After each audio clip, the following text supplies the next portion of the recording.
name's Dawn Shannon, owner of Intuition Salon and Spa. Okay, so now we've gotten the color all over where we want it, and now I'm just going to real quickly check through the color and just make sure that we got all the spots. It's important to always check the quality of your work.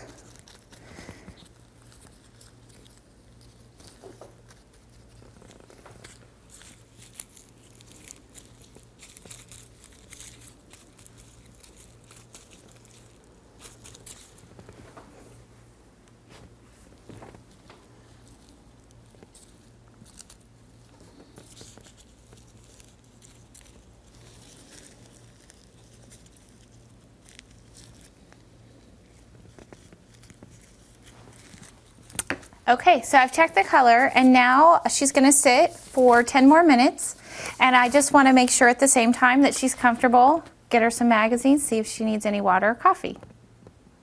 And that is how you apply the all over color.